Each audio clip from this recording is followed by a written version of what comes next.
जब बंदा कोई गुनाह करने का इरादा करता है, अल्लाह ताला फरिश्तों से कहता है कि ऐ मेरे फरिश्तों, जब तक मेरा बंदा गुनाह न कर ले उसके नाम आमाल में गुनाह न लिखा जाए। बंदा अगर नेकी का इरादा करता है, रात को तहज्जुद पढ़ने का इरादा करता है, नींद लग गई, सो गया, तहज्जुद में नींद नहीं उठ पाई, लेकिन सिर्फ पक्का इरादा करके सोया था, अल्लाह ताला फरिश्तों से कहता है मेरा बंदा पक्का इरादा करके सोया था, अज़्म मुसम्मम करके सोया था, मेरे बंदे के नाम अमाल में एक नेकी लिख दो। सिर्फ नेकी का इरादा करने पर एक नेकी मिल रही है। और अगर बंदा नेकी कर ले, तहज्जुद पढ़ ले, सदका खैरात कर ले, तो अल्लाह ताला 10 से लेकर 700 गुना तक नेकी का सवाब देता है। हम एक नेकी करते हैं, अल्लाह कभी 10 नेकी का सवाब भी देता है, कभी 100 नेकी का सवाब भी देता है, कभी 500 नेकी का सवाब भी देता है, कभी 700 गुना तक सवाब देता है। और अगर बंदा गुनाह का इरादा करे, अल्लाह फरिश्तों से कहता है रुक जाओ मेरे फरिश्तों, जब तक मेरा बंदा गुनाह नहीं कर लेगा उसके नाम आमाल में गुनाह मत लिखना। और अगर बंदा गुनाह का इरादा करने के बाद उसके दिल में अल्लाह का डर पैदा हो जाए और वो गुनाह के इरादे से बाज आ जाए, वो गुनाह न करे, तो अल्लाह ताला फरिश्तों से कहता है उक्तबूहा लहू हसना, ऐ मेरे फरिश्तों मेरे बंदे के नाम आमाल में एक नेकी लिख दो। ऐ अल्लाह, ये बात तो समझ में नहीं आई। बंदा तो गुनाह का इरादा कर रहा था, शराब पीने का इरादा कर रहा था, ज़िना करने का इरादा कर रहा था, किसी लड़की को छेड़ने का इरादा कर रहा था, कोई हराम काम करने का इरादा कर रहा था, उसने गुनाह का इरादा किया था। हाँ, उसके दिल में अल्लाह का डर पैदा हुआ, उसने गुनाह नहीं किया। ऐ अल्लाह, तू उसके नाम आमाल में एक नेकी क्यों लिख रहा है? फरमाया उक्तबूहा लहू हसनतन फइन्नमा तरकहा मिन जर्राया, ऐ मेरे फरिश्तों मेरे बंदे के नाम आमाल में एक नेकी लिख दो, इसलिए कि उसने गुनाह से जो वो बच गया है, वो मेरे डर से बचा है, उसके दिल में मेरा डर आ गया, उसके दिल में मेरा तकवा आ गया, इसलिए मेरे बंदे ने गुनाह नहीं किया है, वो मेरा बंदा एक नेकी का हकदार है। अल्लाह अकबर, ये उस रब की शान करीमी है।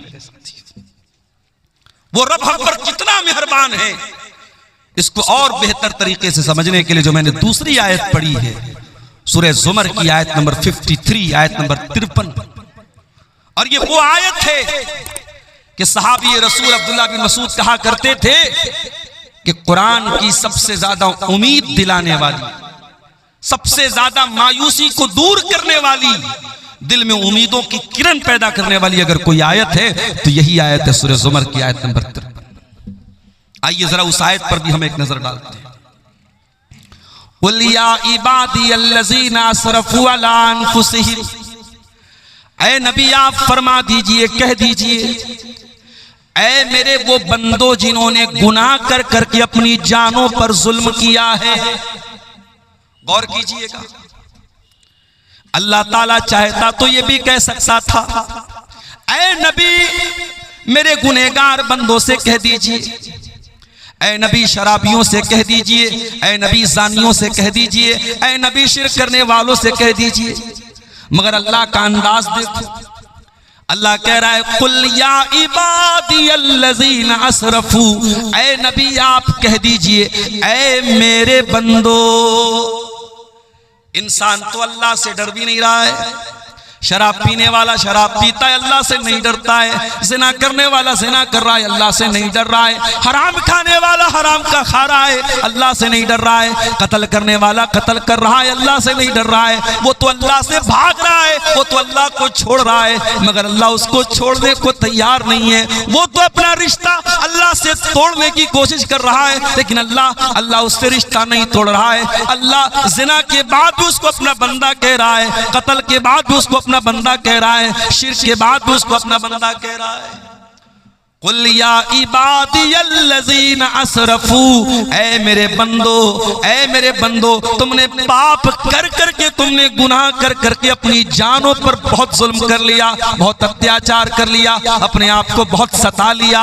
ऐ मेरे गुनहगार बंदो, आ जाओ, तुम्हारा परवरदिगार तुमको अपने दामन में बुला रहा है, अपनी रहमत में बुला रहा है। ला तक़नतू मिर रहमतिल्लाह, ऐ गुनाह करके अपनी जानों पर जुल्म करने वाले मेरे बंदो, तुम अल्लाह की रहमत से कभी मायूस मत होना। जानते हो अल्लाह की रहमत कितनी बड़ी है? चलिए मैं 2 हदीसें आपको पढ़ के सुनाता हूं, अल्लाह की रहमत कितनी बड़ी है। अल्लाह के नबी फरमाते हैं, इन्ना लिल्लाहि मियत रहमा, अल्लाह ताला के पास 100 रहमतें हैं, 99 रहमतें उसने अपने पास रखी है, एक रहमत उसने दुनिया में उतारी है। दुनिया में जो माँ को बच्चों से प्यार है, जो दुनिया के बड़े बड़े दरिंदे, जंगली जानवर, सांप, बिच्छू, ये भी अपने बच्चों पर जो दया दृष्टि करते हैं, जो कृपा करते हैं, जो रहम करते हैं, जो मर्सी उनके दिल में आती है, जो प्यार और मोहब्बत एक माँ के दिल में उमड़ता है, जानवरों के दिल में, इंसानों के दिल में, अल्लाह के नबी ने फरमाया वो एक रहमत जो अल्लाह ताला ने दुनिया में उतारी है, उस एक रहमत की वजह से ये होता है, जो माँ के दिल में बच्चा जितना भी नाफरमान हो जाए, माँ कभी बच्चे से रिश्ता नहीं तोड़ती है, माँ कभी बच्चे को सताती नहीं है, माँ बच्चे से कभी बदला नहीं लेती है। जंगली जानवरों के अंदर भी, जहरीले जानवरों के अंदर भी अपने बच्चों के लिए जो प्यार है, जो प्रेम है, वो अल्लाह की एक रहमत की वजह से है। 99 रहमतें अल्लाह ताला ने अपने पास रोक के रखी, और वो 99 रहमतें कयामत के दिन अल्लाह ताला अपने गुनहगार बंदों को अता करेगा, अल्लाह उनकी मग़फ़िरत करेगा। दुआ करो अल्लाह की रहमत हमें भी नसीब हो जाए मेरे साथियों। इतना रहीम है वो परवरदिगार। एक जंग का मौका था, जंग में मुसलमानों ने कैदी पकड़े थे, कुछ मर्द भी कैदी बन के आए थे, कुछ औरतें भी कैदी बन के आई थी। उन्हीं कैदियों में एक औरत थी जो अपने बच्चे से बिछड़ गई थी, दूध पीता बच्चा उसका कहीं बिछड़ गया था। नबी अकरम का गुजर हुआ, आपने देखा औरत अपने बच्चे के लिए बहुत बेचैन है। माँ को बच्चे से जो प्यार होता है सारी दुनिया जानती है, माँ की ममता की मिसाल दी जाती है। और जब बच्चा दूध पीने के पीरियड में हो तो न माँ को बच्चे के बिना करार मिलता है, न बच्चे को माँ के बिना करार मिलता है। नबी अकरम ने देखा औरत तड़प रही है बच्चे के लिए, दूर कहीं उसको अपना बच्चा नजर आ गया, औरत दौड़कर अपने बच्चे के पास जाती है, अपने बच्चे को सीने से लगा लेती है, अपने बच्चे को दूध पिलाने लगती है। बच्चा जब माँ के सीने में आता है, बच्चा रोते रोते खामोश हो जाता है, माँ के दिल को भी करार मिल जाता है। नबी अकरम ने फरमाया, ऐ मेरे सहाबा, क्या बताओ ये माँ जो अपने बच्चे से इतना प्यार करती है, क्या अपने बच्चे को आग में डालना चाहेगी? सहाबा ने कहा, अल्लाह के नबी, ऐसा तो कभी नहीं हो सकता, माँ तो अपने बच्चे से बहुत प्यार करती है, माँ अपने बच्चे को कभी आग में नहीं डालेगी। आपने फरमाया, लल्लाहु अरहमु बिइबादिही मिन हाज़िहिल मरातिबि वलदिहा। ऐ मेरे सहाबा, इस औरत को अपने बच्चे से जो प्यार है, इस औरत को अपने बच्चे से जो प्रेम और मोहब्बत है, उससे कहीं ज्यादा मोहब्बत अल्लाह ताला अपने बंदों से करता है। अल्लाह अपने बंदों को जहन्नम की आग में डालना नहीं चाहता है, लेकिन बंदे अल्लाह की इतनी नाफरमानियां करते हैं, शिर्क करते हैं, कत्ल करते हैं, ज़िना करते हैं, और फिर तौबा भी नहीं करते हैं, इसलिए अल्लाह ताला जहन्नम की आग में डालेगा। वरना अल्लाह ताला तो बहुत रहीम है, अपने बंदों को जहन्नम की आग में वो नहीं डालना चाहता। कुरान की आयत सूरह ज़ुमर की आयत नंबर 53 हमें ये बता रही है कि अल्लाह कितना रहीम है मेरे प्यारे साथियों। इसीलिए इस्लाम हमको सिखाता है हम अल्लाह की रहमत से कभी मायूस न हो। इब्राहीम अलैहिस्सलाम के पास फरिश्ते आते हैं और आकर के कहते हैं, इब्राहीम आपको बेटा होने वाला है। उन्होंने कहा, मुझे बेटा होगा, 80 साल की उम्र हो चुकी है, बुढ़ापे में मुझे बेटा होगा। फरिश्तों ने कहा कि हाँ आपको बेटा होगा, और इब्राहीम आप अल्लाह की रहमत से मायूस न हो। इब्राहिम अलैहिस्सलाम ने जवाब दिया, वमन यक़नतु मिन रहमति रब्बिही इल्ला ज़ाल्लून। ऐ फरिश्तों, कैसी बात कर रहे हो? अल्लाह की रहमत से तो वही लोग मायूस होते हैं जो गुमराह होते हैं, जो भटक जाते हैं। ईमान वाला कभी अल्लाह से मायूस नहीं होता है। याकूब अलैहिस्सलाम को देखो, याकूब अलैहिस्सलाम एक बेटा जिसका नाम यूसुफ था, वो बेटा बचपन में भाइयों की साजिश से गायब हो जाता है।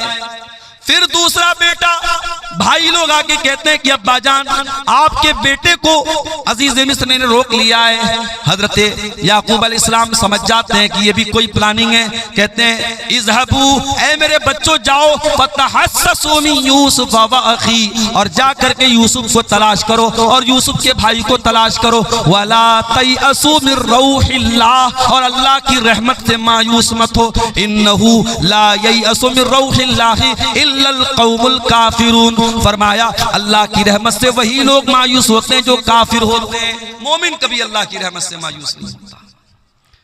इसीलिए जो कुरान का तरीका है वो अल्लाह के अजाब का डर भी हमारे दिल में होना चाहिए और अल्लाह की रहमत की उम्मीद भी हमारे दिल में होनी चाहिए।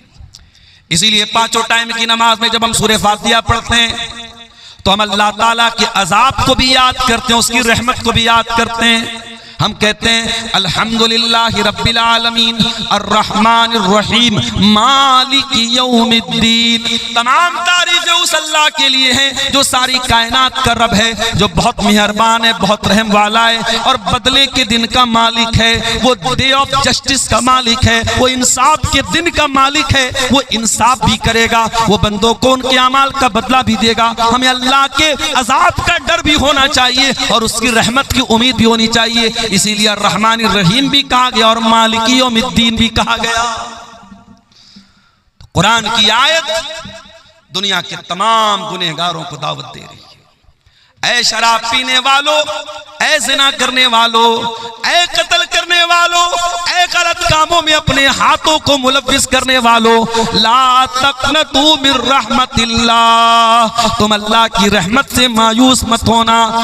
लोग कहते हैं सुबह का भूला शाम को लौट जाए, उसे भूला नहीं कहते, लेकिन दुनिया वाले फिर भी माफ नहीं करते हैं। शराबी अगर सुधर भी जाए तो ताना मारने वाले ताना मार देते हैं, अरे ये तो पहले शराब पिया करता था। कोई बुरा इंसान नेक बन जाए, दुनिया वाले कभी न कभी ताना मार देते हैं, अरे तुम्हारे पहले की जिंदगी क्या हमें मालूम नहीं है, तुम पहले कैसे थे। उसके माजी को याद दिला दिला करके, उसकी पिछली जिंदगी को याद दिला दिला करके लोग ताना मारते हैं। मगर ऐ अल्लाह, तू कैसा करीम है, तू कैसा रहीम है, तू क्या ऐलान कर रहा है। फरमाया, मेरे बंदो, इन्नल्लाह यग़फिरुज़्ज़ुनूब जमीआ, तुम सच्ची तौबा तो कर लो, तुम अल्लाह से माफी तो मांग लो, तुम अल्लाह के सामने अपने आंसुओं को बहा तो लो, तुम अल्लाह के सामने गिड़गिड़ा तो लो। अल्लाह तुम्हारे तमाम गुनाहों को माफ करने को तैयार है। अल्लाह एक बार भी पलट के पिछले गुनाहों का तुमसे कोई हिसाबो किताब ना लेगा, एक बार पलट करके तुम्हारी पिछली जिंदगी का नाम भी ना लेगा।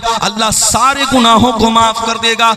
इन्नहु हुवल गफूरुर रहीम, अल्लाह बहुत बख्शने वाला, बहुत रहम करने वाला है।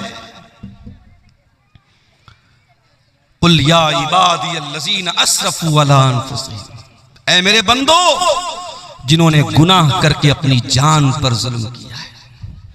अच्छा, अल्लाह ने यह क्यों कहा कि गुनाह करके अपनी जान पर जुल्म किया है? इसमें भी एक सबक है। जब हम कोई पाप करते हैं, जब हम कोई गुनाह करते हैं तो दूसरों का नुकसान नहीं करते, हम पहले अपना नुकसान करते हैं। दुनिया का हर गुनहगार, दुनिया का हर पापी, दुनिया का हर गलत काम करने वाला सबसे पहले अपने आप को नुकसान पहुंचाता है। गुनाहों का असर उसकी अपनी जिंदगी पर भी पड़ता है। आज ज़िना करने वाले क्यों एड्स की बीमारी का शिकार हो रहे हैं, आज शराब पीने वाले क्यों कैंसर के मरीज हो रहे हैं, आज तंबाकू खाने वाले क्यों कैंसर हॉस्पिटलों में भरे पड़े हैं, आज नमाज न पढ़ने वाले क्यों अल्लाह की रहमतों से दूर हैं। मेरे प्यारे साथियों, जब आप गुनाह करेंगे, जब पाप करेंगे, उसका सबसे पहला नुकसान आपको खुद सहना पड़ेगा। हमारे बाप आदम, हमारी माँ हव्वा आराम से जन्नत में रहते थे। अल्लाह ने खुली छूट दी थी, तुम्हें जो खाना है खा लो, जो पीना है पी लो, आराम से जन्नत में रहो। वला तक़रबा हाज़िहि शजरता फतकूना मिनज़्ज़ालिमीन। ऐ आदम ऐ हव्वा, जन्नत में कुछ भी खा सकते हो, बस एक पेड़ है, उस पेड़ के करीब मत जाना। कौन सा पेड़ था भाई? उसका नाम नहीं बताया गया, और नाम नहीं बताया गया तो हमें जानने की जरूरत भी नहीं। बाज़ लोग बिला वजह ऐसे सवालात ज्यादा करते हैं जिसका कोई मतलब नहीं। मौलवी साहब, वो कौन सा पेड़ था जो आदम अलैहिस्सलाम को अल्लाह ताला ने खाने से मना किया? आपको क्या करना भैया, खाना है? आप क्यों पूछते? इमाम अबू हनीफा रहमतुल्लाह अलैह के उस्ताद थे इमाम इब्राहिम नखई। उनसे किसी ने पूछा कि इब्लीस कुंवारा है या शादीशुदा है, और अगर इब्लीस शादीशुदा है तो उस इब्लीस की बीवी का नाम क्या है? उन्होंने कहा माफ फरमाइए, मैं इब्लीस की शादी में गया नहीं था। अजीब व गरीब सवालात लोग करते हैं।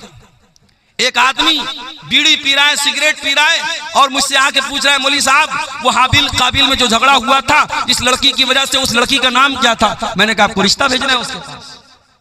अजीब व गरीब मसाइल लोग सवालात के नाम पर भी आज ऐसे सवालात करते हैं कि अल्लाह रहम फरमाए।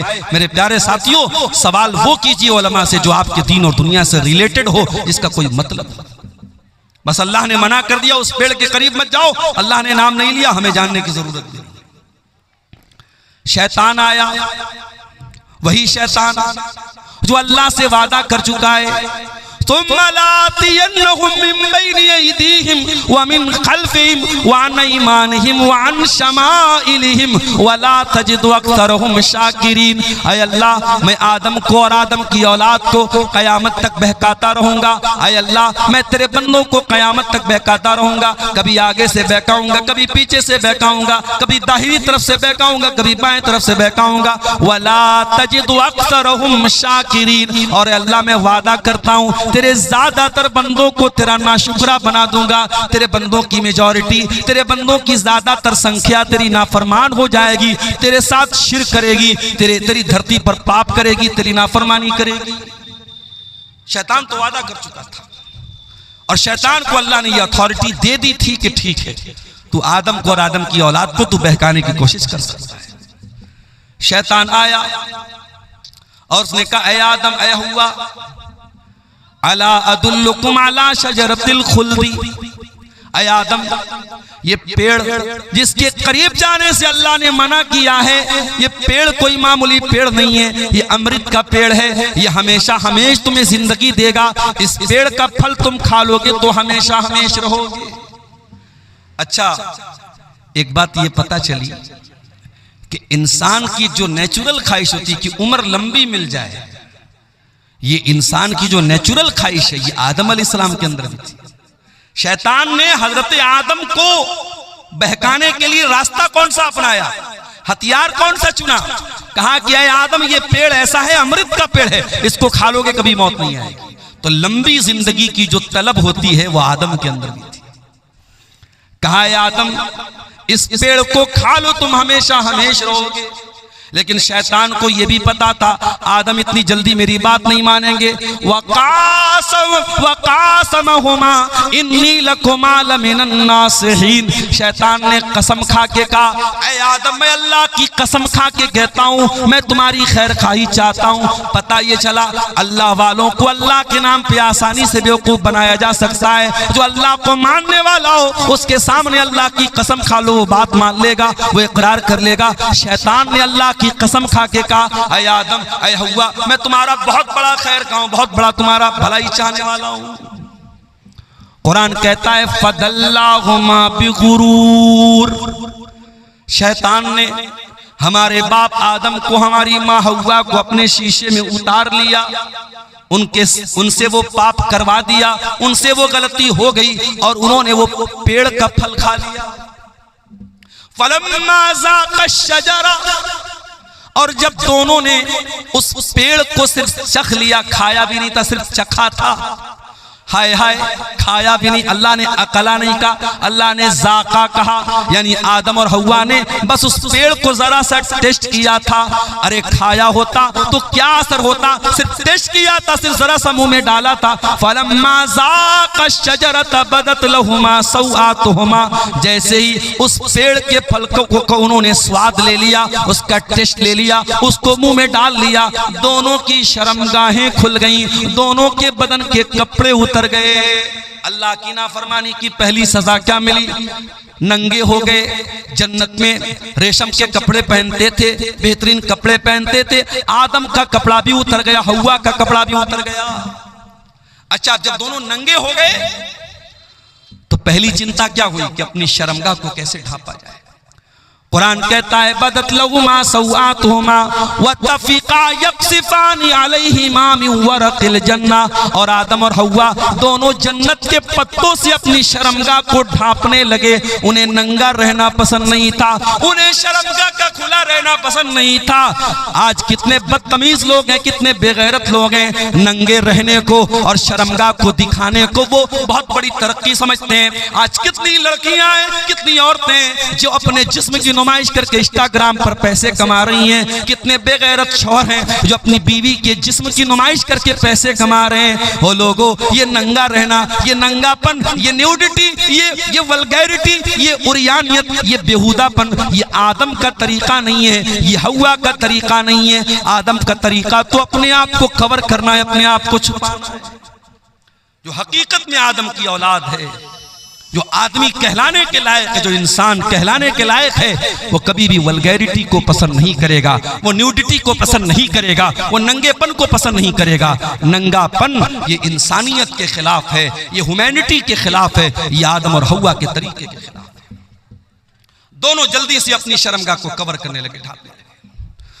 दोनों को एहसास हुआ हमने बहुत बड़ी गलती कर दी, हमने अल्लाह की नाफरमानी कर दी, हमारे बदन का कपड़ा भी उतर चुका है। दोनों ने अल्लाह की बारगाह में हाथ उठाया और क्या दुआ की, जरा दुआ के अल्फाज पे गौर करो। फरमाया रब्बना ज़लमना अनफुसना व इल्लम तगफिर लना व तरहमना लनकूनन्न मिनल खासिरीन। परवरदिगार, हमसे ये जो गलती हुई है, हमसे जो तेरी नाफरमानी हुई है, हमने शैतान के झांसे में आके जो ये काम किया है, आय अल्लाह हमने किसी और पर नुकसान, किसी और का नुकसान नहीं किया है। रब्बाना ज़लमना अनफुसना, आय अल्लाह ये गलती करके हमने अपने नफ्स पर बहुत बड़ा जुल्म कर लिया, बहुत बड़ा अत्याचार कर लिया। व इल्लम तगफिर लना, और अगर तूने हमको नहीं बख्शा, व तरहमना, और तूने हम पर रहम नहीं किया, लनकूनन्न मिनल खासिरीन, तो हमसे ज्यादा खसारा उठाने वाला कोई नहीं होगा। पता ये चला कि जब हम और आप गुनाह करते हैं तो अपने नफ्स पर जुल्म करते हैं, अपने आप पर अत्याचार करते हैं।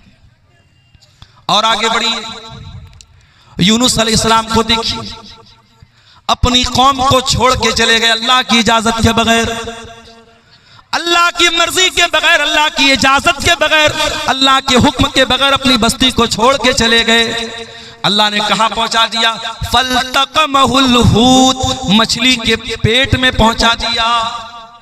कितनी बड़ी मछली रही होगी, और उस मछली के पेट में यूनुस अलैहिस्सलाम बिल्कुल सही सलामत है। यह भी अल्लाह की बहुत बड़ी कुदरत है। मछली के पेट में यूनुस अलैहिस्सलाम पहुंच गए। अब जरा गौर करना मेरे भाइयों, समुंदर का अंधेरा है, मछली के पेट का अंधेरा है, रात का अंधेरा है, तीन अंधेरे हैं। यूनुस अलैहिस्सलाम तीन अंधेरों में पहुंच चुके हैं। दुनिया का कोई नेटवर्क वहां नहीं पहुंच सकता है। आज का दौर होता, एयरटेल भी काम न करता, BSNL भी काम न करता, जियो भी काम नहीं करता। आज पहाड़ों पे चले जाओ, मोबाइल का नेटवर्क काम करना बंद कर देता है। फ्लाइट पे चले जाओ, एयरप्लेन मोड में मोबाइल को डालना पड़ता है। आज भी दुनिया इतनी तरक्की कर चुकी है, लेकिन बहुत सारी जगह ऐसी है जहां नेटवर्क नहीं मिलता है, जहां मोबाइल कंपनियों का नेटवर्क नहीं पहुंचता है। वो लोगों, जहां दुनिया के किसी नेटवर्क का कवरेज ना हो, जहाँ दुनिया का कोई सिम न पहुंच सके, वहां मेरे परवरदिगार का नेटवर्क मौजूद होता है।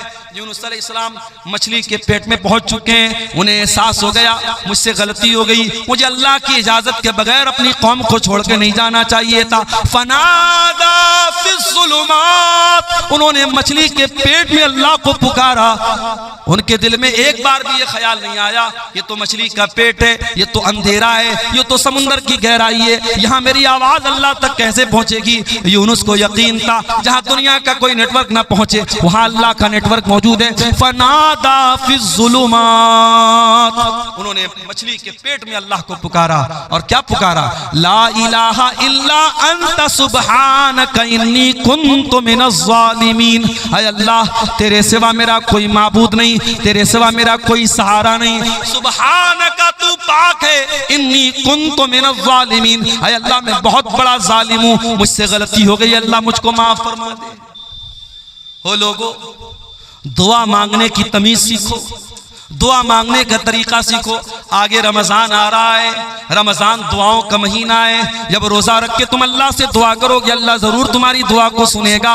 इसलिए कि अल्लाह कुरान में जहां रमजान का जिक्र करता है, जहां रोजे का जिक्र करता है, वहीं अल्लाह ये भी कहता है वइज़ा सालका इबादी अन्नी फइन्नी करीब। ऐ मेरे नबी, जब मेरे बंदे आपसे मेरे बारे में सवाल करें तो जवाब दे दीजिए मैं करीब हूँ। उजीबु दावत दाई, मैं दुआ करने वालों की दुआओं को सुनता हूँ। शर्त ये फलयस्तजीबू ली वलयुमिनू बी, बंदे मेरी बात तो माने, बंदे मेरे ऊपर ईमान तो ले आए। अगर आप अल्लाह की बात मानेंगे अल्लाह पर ईमान लाएंगे, अल्लाह आपकी हर दुआ सुनने को तैयार है।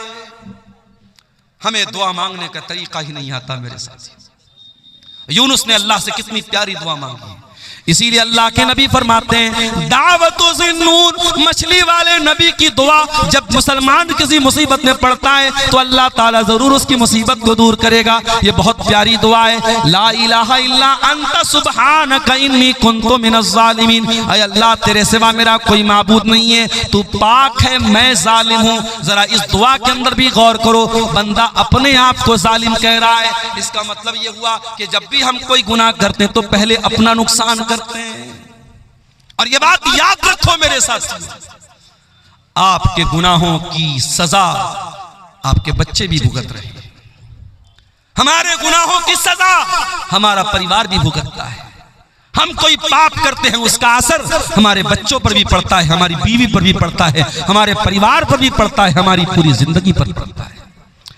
इसीलिए अल्लाह कुरान में कहता है वमन आरज़ा अन ज़िक्री फ़इन्न लहू मईशतन ज़नका, जो मेरे जिक्र से मुंह मोड़ेगा, जो मेरी नाफरमानी करेगा, जो मेरी शरीयत को छोड़ देगा, हम उसकी जिंदगी को परेशानी वाली जिंदगी बना देंगे। व नहशुरुहु यौमल क़ियामति आमा, और क़यामत के दिन उसको अंधा बना करके उठाएंगे। गुनाहों का असर हमारी लाइफ पर भी पड़ता है मेरे प्यारे साथियों, हमारी तंदुरुस्ती पर भी पड़ता है। इसीलिए अल्लाह कह रहा है कुल या इबादी अल्लज़ीना असरफू, ऐ नबी आप कह दीजिए ऐ मेरे वो बंदो जिन्होंने पाप कर करके, गुनाह कर करके अपनी जानों पर जुल्म किया है। एक इंसान था बहुत गुनहगार था, अल्लाह के नबी फरमाते लम यामल खैरन क़त, उसने कभी कोई नेकी का काम नहीं किया था। मरने का टाइम आया, सारे बच्चों को बुलाया, ऐ मेरे बच्चों मैं बहुत बड़ा गुनहगार हूं, मैंने दुनिया में कभी कोई नेकी का काम नहीं किया है। इज़ा मित्तु फ़अहरिक़ूनी, जब मेरी मौत हो जाए तो एक काम करना, मुझे जला देना, मेरी पूरी बॉडी को जला देना। और जब मेरी पूरी बॉडी राख बन जाए, मेरा पूरा जिस्म जब राख बन जाए, मेरी राख के दो हिस्से कर देना, आधी राख को समंदर में फेंक देना, आधी राख को खुशकी में कहीं उड़ा देना। अगर अल्लाह ताला मुझे अजाब देने पर कादिर है तो वो तब भी मुझे अजाब दे देगा। मेरे बेटो ये तरीका तुम अपना लेना, शायद मैं अल्लाह के अजाब से बच जाऊं। मैं बहुत बड़ा गुनहगार हूं, अगर अल्लाह मेरी पकड़ करेगा मैं अल्लाह के अजाब से बच नहीं पाऊंगा। इसलिए तुम मुझे जला करके मेरी राख को आधा समंदर में डाल देना, आधा खुशकी में डाल देना, शायद मैं अल्लाह के अजाब से बच जाऊं। अल्लाह के नबी फरमाते हैं उसके बेटों ने ऐसा ही किया। उसके मरने के बाद उसको जला दिया, उसकी राख को आधा हिस्सा समंदर में डाल दिया, आधा हिस्सा खुशकी में डाल दिया। अल्लाह ताला कुल्ले शैइन कदीर है। अल्लाह ने उसकी राख के सारे जर्रात को इकट्ठा करके उसे दोबारा जिंदा किया आलम बरज़ख में। और अल्लाह ने पूछा कि ऐ मेरे बंदे, तुझे किस चीज ने इस अमल पर उभारा? तूने अपने बेटों को ऐसी वसीयत क्यों की? तूने अपने बेटों से ये क्यों कहा कि मुझे जला देना? उसने कहा खशियतु का, ऐ अल्लाह तेरे डर की वजह से मैंने ऐसा काम किया है, तेरा खौफ मेरे ऊपर तारी था। ऐ अल्लाह मैं बहुत गुनहगार था, मुझे डर लग रहा था तू अगर मुझे पकड़ लेगा तो मैं बच नहीं पाऊंगा, तेरे डर की वजह से मैंने ऐसा किया है। अल्लाह ने फरमाया ऐ मेरे बंदे जा, अगर तूने मेरे डर से ऐसा किया है जा, मैं तेरे डर की कदर करता हूँ। और अल्लाह ने उस बंदे को जिसने जिंदगी में कभी कोई नेकी का काम ना किया था, अल्लाह के डर की वजह से उसने ऐसी वसीयत की थी, अल्लाह ने उस बंदे को जहन्नम से बचा करके जन्नत में दाखिल कर दिया।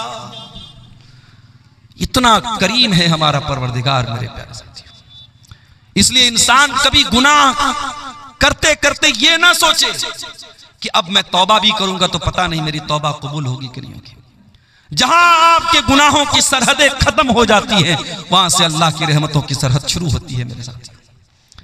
इसीलिए अल्लाह के नबी फरमाते, बड़ी लंबी हदीस है हजरत अबू जर गिफारी की, और ये वो हदीस है, अबू जर गिफारी जब ये हदीस बयान करते थे तो उनसे बयान करने वाले अबू इद्रीस खौलानी ताबई जब इस हदीस को पढ़ने लगते थे तो घुटनों के बल गिर घर के रोने लगते थे। बड़ी लंबी हदीस है, मैं उस हदीस का आखिरी टुकड़ा आपके सामने पढ़ रहा हूं।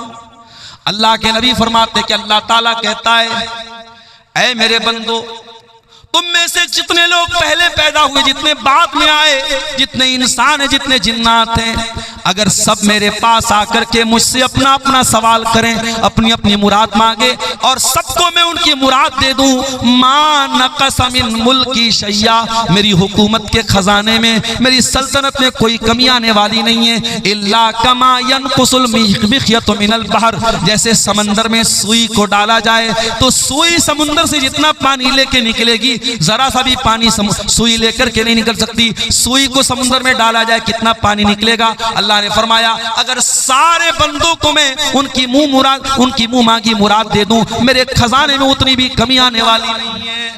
उसके बाद अल्लाह के नबी कहते हैं, अल्लाह ताला कहता है, ऐ मेरे बंदो, अगर सारी दुनिया के लोग सबसे ज्यादा मुत्तकी बन जाएं, परहेजगार बन जाएं, मा ज़ादा फी मुल्की शैया, मेरी सल्तनत में कोई बढ़ोतरी होने वाली नहीं है। सारी दुनिया के इंसान और जिन्नात कानू अला अफ़जर क़ल्बि रजुल, सब मेरे नाफरमान बन जाएं, सब गुनहगार बन जाएं, मा नक़स मिन मुल्की शैया, मेरी सल्तनत में कोई कमी आने वाली नहीं है।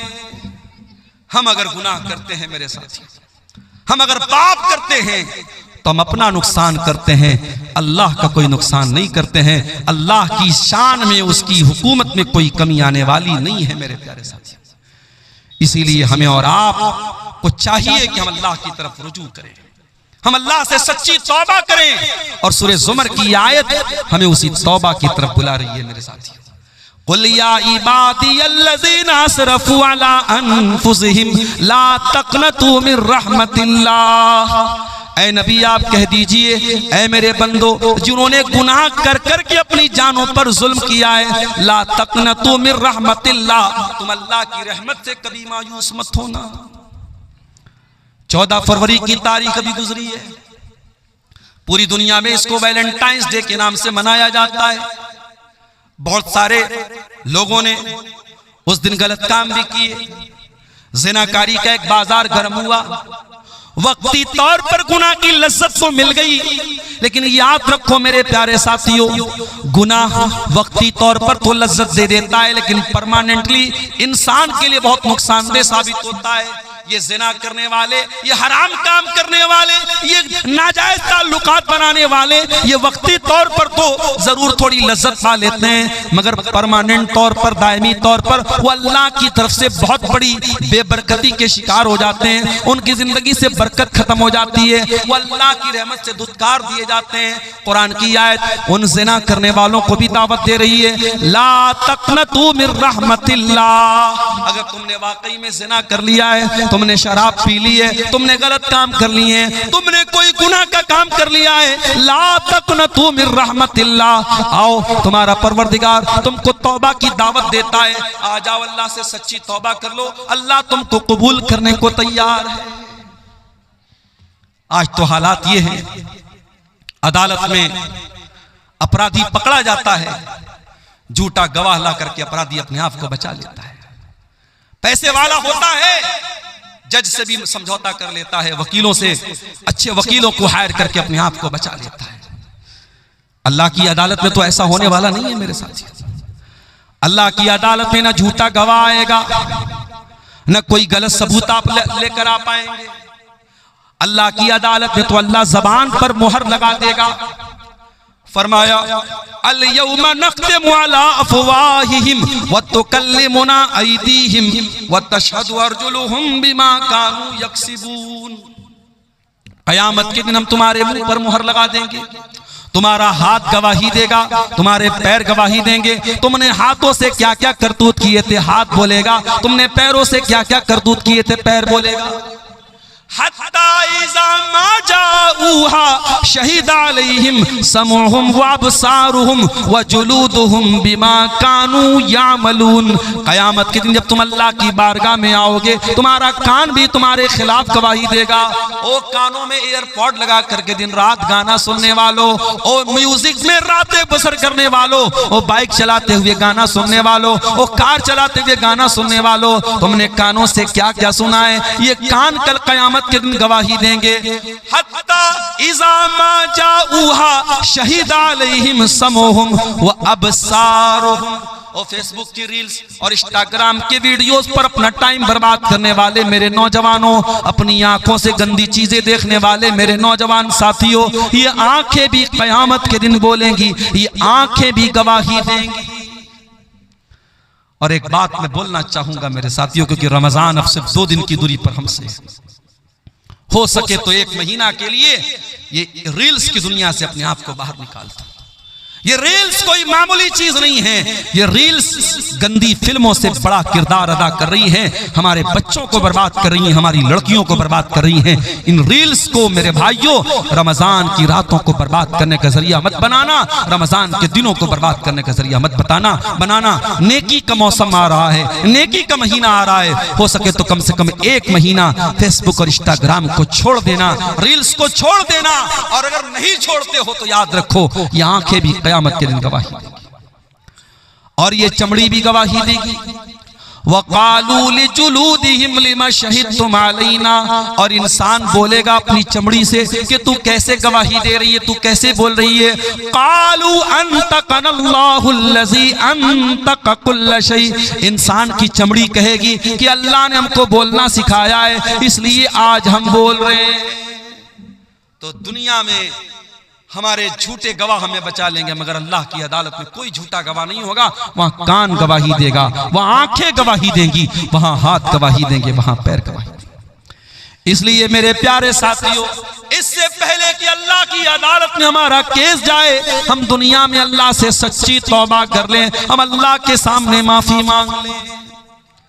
नबी अकरम के पास एक सहाबी आए, उनका नाम था माइस बिन मालिक अस्लमी। उन्होंने अल्लाह के नबी के पास आके कहा, अय अल्लाह के नबी, इन्नी असब्तु ज़िना, मैंने ज़िना कर लिया है, मैं शादीशुदा इंसान हूं, मुझसे ज़िना हो गया है, मुझे मालूम है शादीशुदा की इस्लाम में ज़िना करने की क्या सजा है। अय अल्लाह के नबी, मैं आखिरत में ज़िना की सजा नहीं पाना चाहता हूँ, मुझे दुनिया में सजा दे दीजिए, मुझे पत्थरों से मार मार के खत्म कर दीजिए, मुझे रज्म कर दीजिए, मैं दुनिया की सजा झेलने को तैयार हूँ, मैं आखिरत में ये सजा नहीं झेलना चाहता। नबी अकरम ने अपने सहाबा से कहा, जरा पता लगाओ इन्होंने शराब तो नहीं पी है। सहाबा ने मुंह सूंघा, अय अल्लाह के नबी शराब के नशे में नहीं है। फिर आपने पता लगाओ, इनका दिमाग तो नहीं खराब हो गया है, इनको पागलपन का दौरा तो नहीं आ रहा है। साहबा ने तहकीक करके बताया, अय अल्लाह के नबी दिमाग भी बिल्कुल ठीक ठाक है। आपने फरमाया अच्छा जाओ बाद में आना। नबी ने एक मौका और दे दिया। कुछ दिनों के बाद माइस बिन मालिक अस्लमी फिर आते हैं, अय अल्लाह के नबी मुझे जिना की सजा दे दीजिए, मैंने बहुत बड़ा पाप कर लिया है। आपने फरमाया जमीन में गड्ढा खोदो। गड्ढा खोदा गया, माइस का आधा धड़ गड्ढे में डाला गया, आधा धड़ बाहर रखा गया और पत्थरों से मार मार के माइस बिन मालिक अस्लमी को कत्ल किया गया। उनको जिना की सजा दी गई, उनको रज्म किया गया, उनको मार दिया गया। जब माइस को यह सजा दी गई, आपने उनके मरने के बाद कहा इनको दफनाया जाए, मैं इनका जनाजा पढ़ाऊंगा।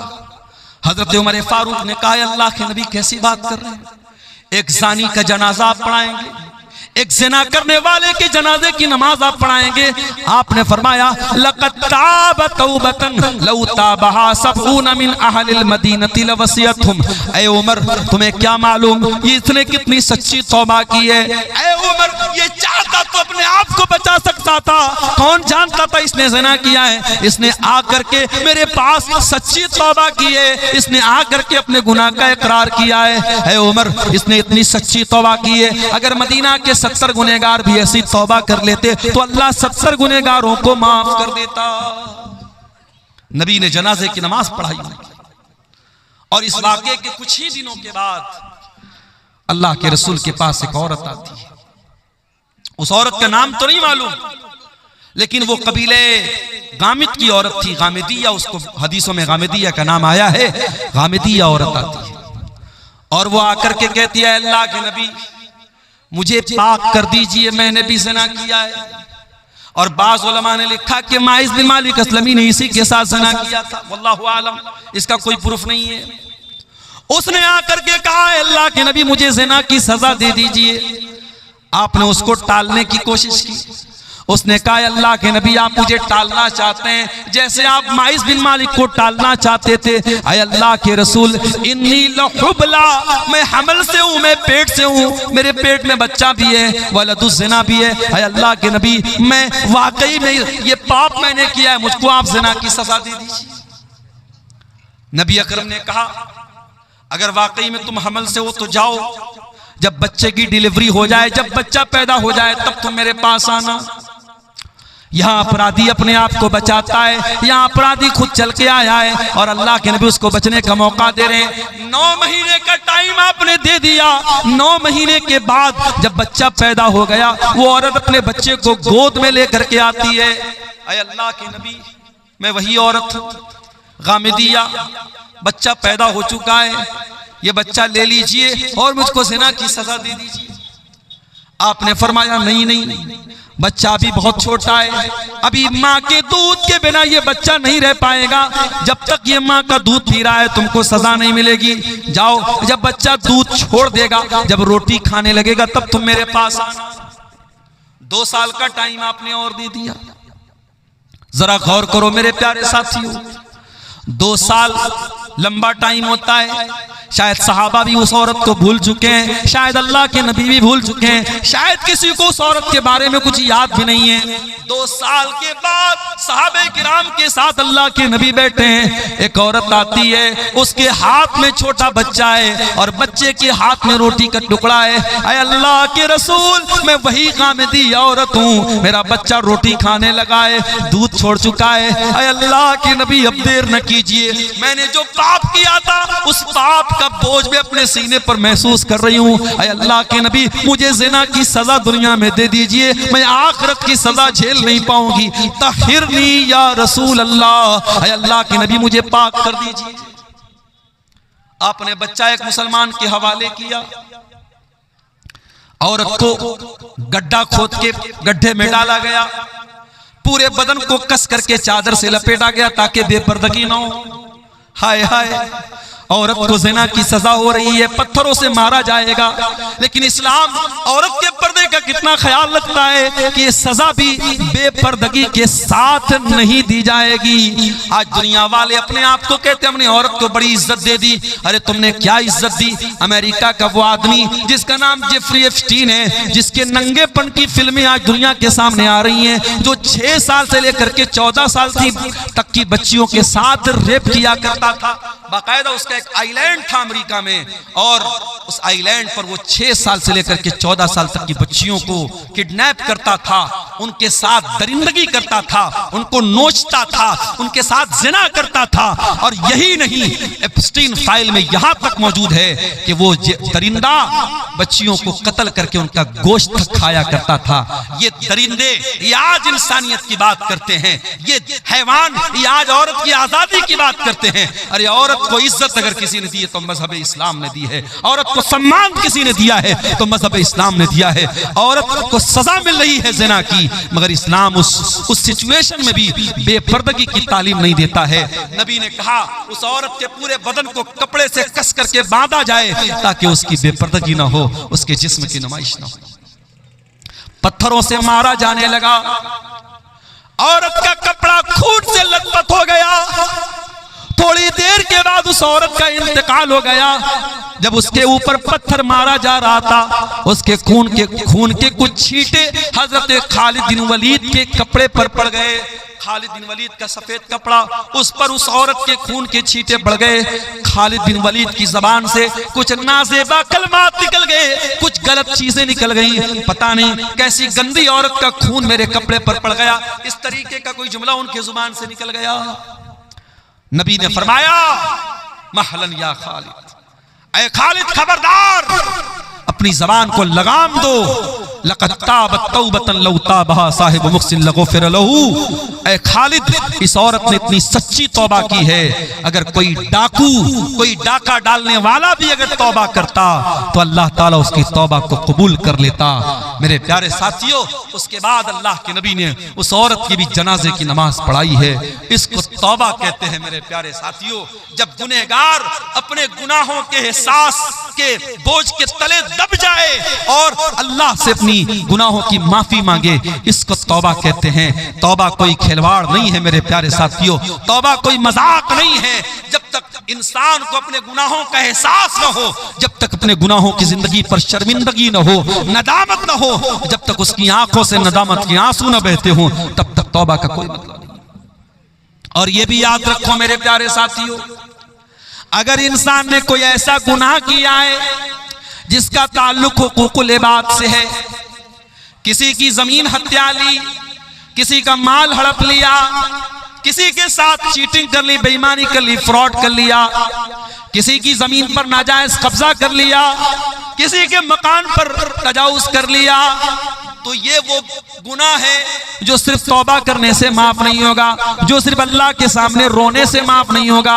अगर आपने हुकूकुल इबाद पे डाका डाला है, अगर आपने किसी का हक मारा है, तो वो हक आपको देना पड़ेगा। दुनिया में पैसे के बदले आप पैसा देते हैं। ये नेपाल बॉर्डर का इलाका है, मैंने देखा चंदे में नेपाल का भी कुछ पैसा नजर आ रहा है। बॉर्डर के इलाकों में नेपाल का पैसा भी चल रहा है, इंडिया का पैसा उस पार चल रहा है, उधर का पैसा इस पार चल रहा है बॉर्डर के इलाके में। लेकिन आप इंडिया का पैसा सऊदी अरब में लेके जाएं, नहीं चलेगा, वहां रियाल चलेगा। दुबई आप लेके चले जाए, वहां आपका इंडिया का पैसा नहीं चलेगा, वहां दिरहम चलेगा। कुवैत में आप चले जाएं, वहां दीनार चलेगा। अमेरिका में चले जाएं, वहां डॉलर चलेगा। ब्रिटेन में आप चले जाएं, वहां पाउंड चलेगा।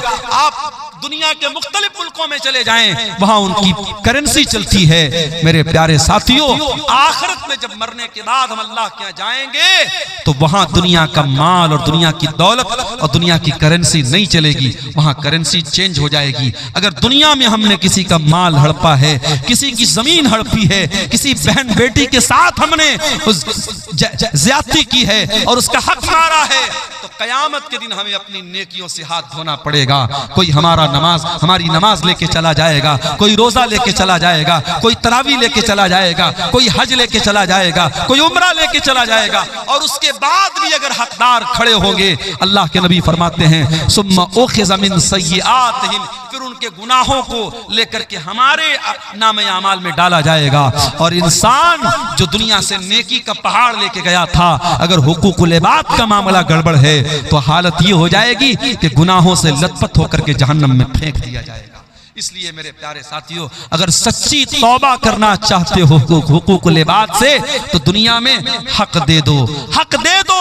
और अगर किसी को ज़बान से तकलीफ पहुंचाई है तो जाकर के माफी मांग लो, उसके बगैर अल्लाह ताला क्या माफी मिलने वाली नहीं है। मेरे प्यारे साथियों, अल्लाह के प्यारे नबी फरमाते हैं लतुअद्दुन्नल हुकूक इला अहलिहा यौमल क़ियामह, तुम्हें क़यामत के दिन हकदारों को उनका हक देना पड़ेगा। हत्ता युक़ादल शातिल जलहाई मिनश्शातिल करना, यहाँ तक कि अगर बगैर सींग वाली बकरी को सींग वाली बकरी ने मारा है, अगर सींग वाली बकरी ने बगैर सींग वाली बकरी को मारा है तो उसका भी क़िसास लिया जाएगा, उसका भी बदला लिया जाएगा।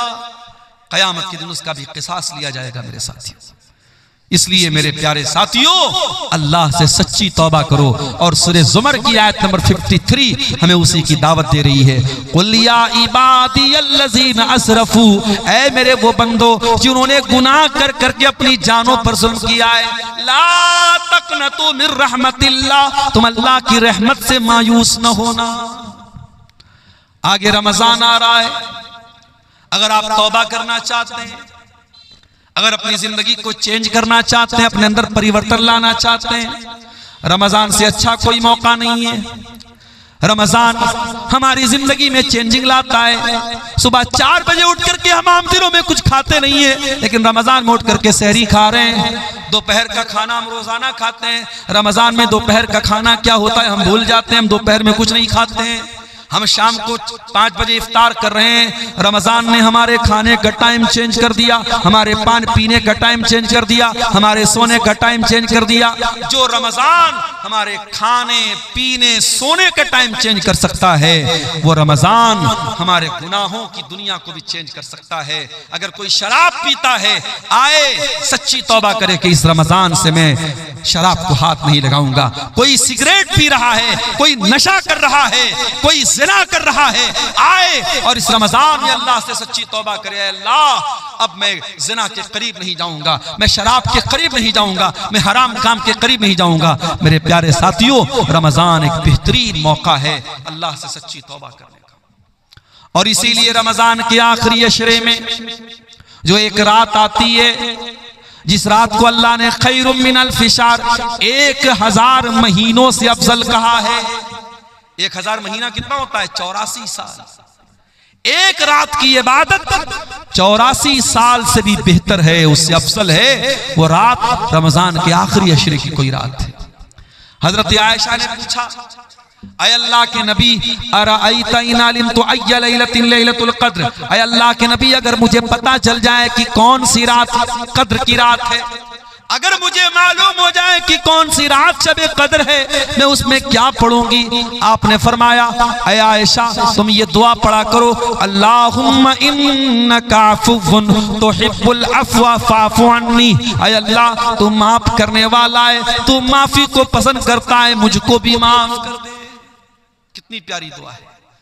रमजान के आखिरी अशरे में, ताक रातों में है, हम अल्लाह से ये दुआ कर रहे हैं। हम अल्लाह से कारोबार नहीं मांग रहे हैं, जायदाद नहीं मांग रहे हैं, खेत खलिहान नहीं मांग रहे हैं, बच्चों की तंदुरुस्ती नहीं मांग रहे हैं, बीवी की सेहत नहीं मांग रहे हैं। हम क्या मांग रहे हैं? अल्लाहुम्मा इन्नका अफ़्वुन तुहिब्बुल अफ़्व, अय अल्लाह तू माफ करने वाला है और तू माफी को पसंद करता है। अय अल्लाह तू कुरान में बार बार कहता है, व इन ताफू व तस्फहू, ऐ मेरे बंदो तुम माफ कर दो ज्यादा बेहतर है। तुम बदला ले सकते हो, तुम इंतकाम ले सकते हो, मगर माफ कर दो तो ज्यादा बेहतर है। अय अल्लाह तू कुरान में बार बार ये ऐलान करता है, मेरे बंदो माफ कर दिया करो, मेरे बंदो दरगुजर कर दिया करो। अय अल्लाह इन्नका अफ़ू, तू माफ करने वाला है, तुहिब्बुल अफ़्वा, माफी को पसंद करता है। फ़ाफ़ु अन्नी, ऐ अल्लाह मैं भी तेरा पापी बंदा हूँ, मैं गुनाहों की गठरी लेके आया हूँ, मैं गुनाहों की पोटली लेके आया हूँ। ऐ अल्लाह रमजान की ताक रातों में तेरी बारगाह में हाथ उठा के दुआ कर रहा हूँ, ऐ अल्लाह तू मेरे पापों को माफ कर दे, मुझे दरगुजर कर दे। ये दुआ भी मेरे प्यारे साथियों हमें सिखा रही है कि रमजान का बहुत अहम काम क्या है, हम तौबा करें। और बड़े बदनसीब हैं वो लोग जो रमजान में 14 घंटे भूखे रहते हैं, प्यासे रहते हैं, बीवी के पास नहीं जाते हैं, हलाल चीजों को अल्लाह के हुक्म पर छोड़ देते हैं, लेकिन हराम छोड़ने को तैयार नहीं है। अगर आप 14 घंटे हलाल छोड़ सकते हैं अल्लाह के हुक्म पर, तो हराम क्यों नहीं छोड़ सकते? यही तो ट्रेनिंग दे रहा है रमजान, यही तो ट्रेनिंग दे रहा है रोजा, कि अगर आप फजर से लेकर के मगरिब तक खाना हलाल है, पानी हलाल है, बीवी हलाल है, अगर आप हलाल चीजों को छोड़ सकते हैं तो ऐ शराब पीने वाले तू शराब क्यों नहीं छोड़ सकता? ऐ ज़िना करने वाले तू ज़िना क्यों नहीं छोड़ सकता? ऐ हराम रिलेशनशिप में अपनी जिंदगी बर्बाद करने वाले, अपने बीवी को धोखा देने वाले शौहर, अपने शौहर को धोखा देने वाली बीवी, तू क्यों नहीं हराम रिश्ते से तू तौबा कर सकती है? अगर तू अल्लाह के हुक्म पर हलाल को छोड़ सकती है तो हराम को क्यों नहीं छोड़ सकती है? कभी आपने गौर किया है मेरे साथ? हम जब रमजान में रोजा रखते हैं, गर्मी का मौसम होता है, अभी तो फरवरी में रमजान शुरू हो रहा है, हमने तो अप्रैल और मई में भी रमजान देखा है, सख्त गर्मी में भी हमने रमजान का रोजा रखा है। जब गर्मी में रोजा आता है हम क्या करते हैं? सुबह फजर के टाइम हमने सहरी की है, जोहर का टाइम आया, हम मस्जिद में आए, वजू बनाने के लिए हमने पानी मुंह में डाला, कुल्ली के लिए पानी मुंह में डाला हमने, हलक बिल्कुल सूख के कांटा बना है, पानी मुंह में गया है, पानी के 2-4 कतरे अगर हलक के नीचे डाल ले, कौन देखने वाला है? कोई कैमरा तो नहीं लगा है यहाँ पे, हमारे बगल वाले को भी नहीं मालूम होगा कि हम कुल्ली करने के लिए मुंह में पानी डाल रहे, पानी अंदर जा रहा है, उसको भी नहीं पता चलेगा। लेकिन गौर कीजिए वो कौन सी ताकत है मेरे साथियों, पानी मुंह में जा रहा है मगर बाहर आ रहा है, हलक के नीचे आप उतरने नहीं देते हैं। इसी का नाम तकवा है और रमजान यही तकवा हमें सिखाता है। या अय्युहल्लज़ीना आमनू कुतिबा अलैकुमुस्सियामु कमा कुतिबा अलल्लज़ीना मिन क़ब्लिकुम लअल्लकुम तत्तक़ून, ऐ ईमान वालो ये रमजान तुम्हें तकवा सिखाने के लिए दिया गया है, ये रोजा तुम्हें तकवा सिखा रहा है, ये तकवा की ट्रेनिंग दे रहा है मेरे साथियों। असर का टाइम हो गया, भूख और प्यास के मारे आपका बुरा हाल है, आप अपने कमरे में आते हैं, कमरे में फ्रिज रखा हुआ है, फ्रिज में केला भी है, अनार भी है, अमरूद भी है, सेब भी है, शहद भी रखा हुआ है, तरह तरह की चीजें रखी हुई है। आप अगर कमरा बंद करके 2-4 केले खा ले कौन पूछने वाला है, 2-4 सेब खा ले कौन पूछने वाला है, 2-4 चीजें खा ले कौन पूछने वाला है, ठंडा ठंडा पानी पी ले कौन पूछने वाला है। लेकिन यही तकवा होता है मेरे प्यारे साथियों। हम उस गर्मी के मौसम में असर के टाइम भी मस्जिद घर में बैठे हैं, लेकिन हम खाने पीने की चीजों को मुंह में नहीं डालते हैं। मेरे अजीजों, मेरे भाइयों, मेरे बुजुर्गों, अगर रमजान हमें ये तकवा सिखाता है तो रमजान हमें तौबा भी सिखाता है। हम अल्लाह से सच्ची तौबा करें। जो नमाज नहीं पढ़ते हैं आए और तौबा करें और इरादा करें कि इस रमजान से 5 टाइम की नमाज की पाबंदी शुरू करेंगे। और ऐसी वैसी पाबंदी नहीं, नमाज से ऐसी पाबंदी नमाज की होनी चाहिए कि एक टाइम की भी नमाज छूटे तो ऐसा लगे कि हाँ जिंदगी में कुछ मिस हो गया, कुछ छूट गया।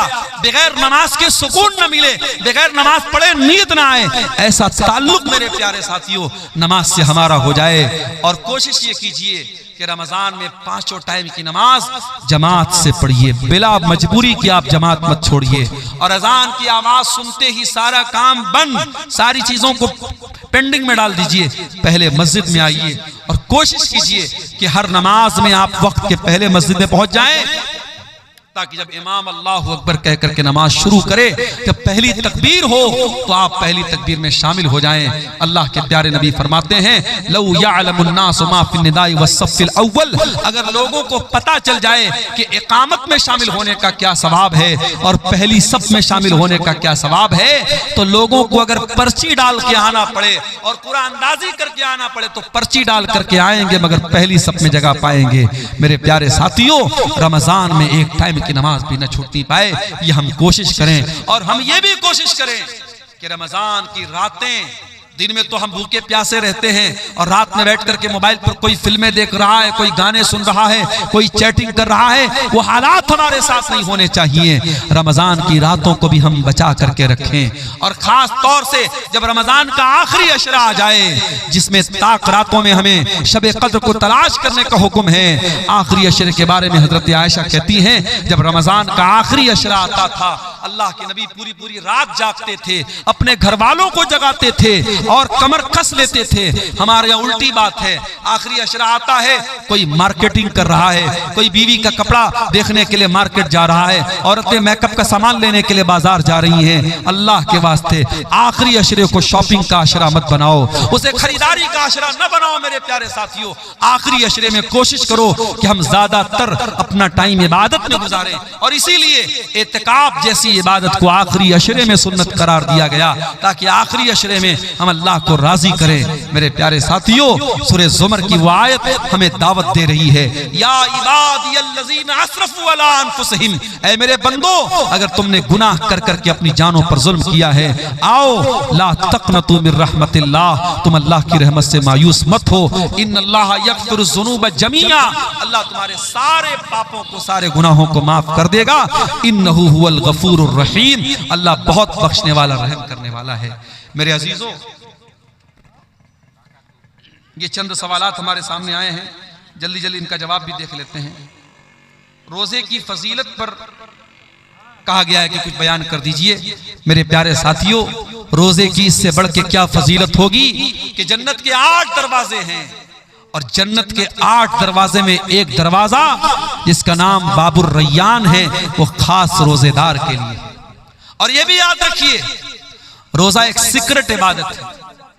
हम जब रोजा रखते हैं, हम हकीकत में रोजा है कि नहीं ये सिर्फ हम जानते हैं, हमारा अल्लाह जानता है। हम चाहे तो रोजा हम ना रखें और बिल्कुल होंठ हमारा सूखा रहे, चेहरा बिल्कुल उतरा रहे और लोगों को देख के लगे कि ये बहुत बड़ा रोजेदार है, तो रोजा मेरे और अल्लाह के बीच का मामला है। इसीलिए अल्लाह के नबी फरमाते, अल्लाह ताला कहता है, अस्सौमु ली व अना अज्ज़ी बिही, तमाम नेकियों का सवाब मैं 10 गुना से लेकर के 700 गुना तक देता हूं, मगर रोजे का सवाब क्या दूंगा मैं अभी क्लियर नहीं कर रहा हूं, क्योंकि बंदा रोजा मेरे लिए रखता है। यदौ तामहु व शराबहु व शहबतहु मिन अजली, बंदा मेरे लिए खाना छोड़ता है, पानी छोड़ता है, बीवी हलाल बीवी के पास नहीं जाता है। जब मेरा बंदा मेरे लिए अपनी हलाल चीजों को छोड़ रहा है, तो मैं क्या बदला दूंगा मैं अभी क्लियर नहीं करूंगा। यह आखिरत में पता चलेगा, ये कयामत के दिन पता चलेगा कि रोजे का बदला क्या मिलेगा। तो रोजा एक ऐसा अमल है मेरे प्यारे साथियों, जिसका सवाब अल्लाह ताला ने सीक्रेट रखा है। इसलिए हमें और आपको रोजा हर हाल में रखना है। और ये भी याद रखिए, लड़कियां अगर बड़ी हो गई हैं, और लड़की कब बालिग होती है इस्लाम में, जब लड़कियों को पीरियड आने लगे। जब लड़की को पीरियड आने लगा तो शरीयत की नजर में वो बालिग है। अब आप उसको कंपलसरी रोजा रखवाइए। कुछ लोग 15-15 साल की लड़कियां हो जाती हैं और वो स्कूल जा रही है, कहते हैं मौलवी साहब हमारी लड़की तो अभी छोटी है, स्कूल जा रही है, उससे रोजा तोड़वा देते, रोजा नहीं रखते हैं। हराम है ये। अगर आपकी बेटी को, अगर वो शरीयत की नजर में बालिग हो चुकी है, वो स्कूल जा रही है, कॉलेज जा रही है, कुछ भी, ये अल्लाह ताला के बहाना नहीं चलेगा, उसको रोजा रखना पड़ेगा। मेरे साथियों, रोजा माफ नहीं होगा। हाँ, अगर औरत पीरियड में है तो वो रोजा वो नहीं रखेगी, बाद में पूरा करेगी। अगर पैदाइश के बाद जो औरत को खून आता है, अगर वो आ रहा है तो वो रोजा नहीं रखेगी, बाद में रखेगी। औरत अगर प्रेग्नेंट है और रोजा रखने से बच्चे को नुकसान है तो वो रोजा नहीं रखेगी, उस रोजे की बाद में वो कज़ा करेगी। अगर बच्चे को दूध पिला रही है औरत, और अगर उस हालत में वो बच्चे को दूध पिला रही है, अगर उस हालत में रोजा रखेगी तो उसकी सेहत को नुकसान हो रहा है, तो वो उस रोजे की कज़ा बाद में करेगी। लेकिन बाकी आप बिला किसी उज्र के, मजबूरी के अगर रोजा छोड़ते हैं तो ये जायज नहीं है। कुतिबा अलैकुमुस सियाम, अल्लाह ने रोजे को फर्ज करार दिया है। उसके बाद एक सवाल ये आया है, गैर मुस्लिम से चंदा लेना कैसा है, ये जानने के बावजूद कि वो सूद ब्याज का काम करता है। देखिए, अगर गैर मुस्लिम सूद और ब्याज का काम करता है और वही उसका ज्यादातर धंधा उसी चीज का है, उसका बड़ा कारोबार वही है, तो ऐसे गैर मुस्लिम से आपको चंदा नहीं लेना चाहिए, ना मस्जिद में ना मदरसे में। और साफ बोल दीजिए कि भाई देखिए, हमारे यहाँ सूद और ब्याज हराम है और आपका कारोबार सूद और ब्याज का है, हम आपसे चंदा नहीं ले सकते। वो नाराज हो जाए, मगर उसे चंदा मत लीजिए। लेकिन अगर कोई गैर मुस्लिम ऐसा है जो ज्यादातर कारोबार उसका तो जायज चीजों का है, लेकिन चूंकि वो गैर मुस्लिम है, वो इस्लाम को तो नहीं मानता है, और कुछ चीजों का वो हराम का भी कारोबार करता है, लेकिन मेजर हिस्सा, बड़ा हिस्सा उसके कारोबार का हलाल है, तो उसका चंदा आप ले सकते हैं। मस्जिद में भी ले सकते हैं, मदरसे में भी ले सकते हैं। क्यों ले सकते हैं? अल्लाह के नबी के दौर में जो खाने काबा था, उस खाने काबा को मुशरिकीन ने अपने पैसे से बनाया था, और मुशरिकीन ने हलाल पैसे से बनाया था। उन्होंने तय किया था हम हराम पैसा नहीं लगाएंगे। तो जब अल्लाह के नबी ने खाने काबा को फतह किया, तो अगर उनके चंदे और उनके पैसे से बना हुआ काबा सही न होता तो अल्लाह के नबी उस इमारत को तोड़वा देते, मगर आपने उसको बरकरार रखा। और नबी के दौर में गैर मुस्लिमों से जो अल्लाह के नबी के जो ताल्लुकात थे, उसमें भी कहीं हमको ये चीज़ नहीं मिलती है कि आपने उनके साथ खाने पीने को मना किया हो, या उनसे लेन देन को मना किया हो, या उनके तोहफे तहफ़ को लेने से मना किया हो आपने। हाँ, जहाँ मजहबी मामला आ जाएगा, उनके किसी मजहबी त्यौहार में हम शामिल नहीं होंगे, किसी शिरकिया त्यौहार में शामिल नहीं होंगे, और किसी शिरकिया त्यौहार में मिलने वाला कोई सामान है उसमें हम शामिल नहीं होंगे। वल्लाहु आलम। नमाज के लिए इमामत का सबसे ज्यादा हकदार कौन है? अल्लाह के नबी की बड़ी साफ हदीस है, यउम्मुल कौम अक़रउहुम लिकिताबिल्लाह। कुरान को सबसे ज्यादा पढ़ने वाला, कुरान को सबसे ज्यादा कौन पढ़ता है? जो हाफिज कुरान होता है। तो अगर कोई हाफिज कुरान है, वो इमामत का सबसे ज्यादा हकदार है। लेकिन यहाँ ये बात याद रखिए कि बाज हमारे यहाँ ऐसे हाफिज कुरान होते हैं जो हाफिज कुरान तो हैं मगर नमाजी नहीं है, या दड़ी मुंडे हैं, तो ऐसे लोगों को इमामत नहीं दी जाएगी। अगर वो हाफिज है और साथ में दीनदार है, मुत्तकी है, और नमाज के मसले मसाइल जानता है, तो वो ज्यादा हकदार है। और उसके बाद सेकंड नंबर पे कौन है? अअलमुहुम बिस्सुन्नह, सुन्नत का जानकार। हाफिज कुरान के बाद दूसरे नंबर पे सुन्नत का जानकार यानी आलिम दीन, वो ज्यादा हकदार है। अगर आलिम दीन भी बहुत सारे लोग हैं, तो अल्लाह के नबी ने फरमाया कि उनमें फिर सबसे ज्यादा जो उमरदार, जो सबसे ज्यादा बाउमर है, मुअम्मर है, मान लीजिए 3-4 उलमा है, तो जो उसमें सीनियर है उसको इमामत के लिए आगे बढ़ाया जाएगा। तो ये पूरी तरतीब हदीसों में बयान की गई। एक कब्र को दूसरी जगह ट्रांसफर करने का सही तरीका क्या है? देखिए, एक कब्र को दूसरी जगह ट्रांसफर करने का सही तरीका यही है कि जहां पे कब्र है, अगर हमको कन्फर्म मालूम है कि यहां पे कब्र है, तो उस कब्र में जो भी मुर्दे के बकियात हैं, उसकी हड्डियां वगैरह हैं, उनको एहतियात के साथ और एहतराम के साथ उनको वहां से उठा करके दूसरी जगह मुंतकिल किया जाएगा। अब उसमें कोई इस तरीके का जिक्र नहीं है हदीसों में कि हम बाकायदा अलग से कफन ला करके कफन में रखेंगे। आप नॉर्मली भी उसको उठा करके दूसरी जगह दफन कर सकते हैं, लेकिन हाँ, किसी हड्डी वगैरह को तोड़ने की इजाजत नहीं है। उस कब्र में जो भी लाश के बकियात हैं, उनकी बेहुरमती और तौहीन करने की इजाजत नहीं है। और बहुत इमरजेंसी केस में ही एक कब्र को दूसरी जगह मुंतकिल किया जाएगा, बिला वजह ऐसा करना ठीक नहीं है। वल्लाहु आलम बिस्सवाब। तो ये चंद सवालात थे। अल्लाह ताला से दुआ है रब्बुल आलमीन हम सबको नेक अमल, अच्छी समझ की तौफीक अता फरमाए। इलाहुल आलमीन हमें सच्ची तौबा की तौफीक दे। आने वाले रमज़ान को हमारी ज़िंदगी का बेहतरीन रमज़ान बना दे। हाँ। अच्छा, माशाअल्लाह माशाअल्लाह। जयपुर के कुछ हमारे नौजवान साथी जो यही के वो लोग जयपुर में जाके रहते हैं, माशाअल्लाह। अच्छा, रूस वाले हैं, ये रूस से आया है।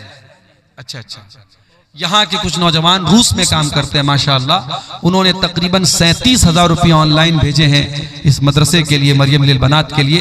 रब्बुल आलमीन उन तमाम नौजवानों को जो वहाँ काम कर रहे हैं, अल्लाह उनकी हिफाजत फरमाए, अल्लाह उनकी इस नेकी को कबूल फरमाए, अल्लाह उनके इस सदक़ात व खैरात को दुनिया और आखिरत में उनकी नजात का जरिया बनाए। और जिन भाइयों ने भी आज इस मदरसे के लिए ताउन किया है, रब्बुल आलमीन उनके हाँ कबूल फरमाए। जाते जाते आप तमाम हजरात से गुजारिश है कि आप हजरात अगर नहीं अब तक हिस्सा लिए हैं इस नेकी में, तो आगे बढ़ करके हिस्सा लें। यहाँ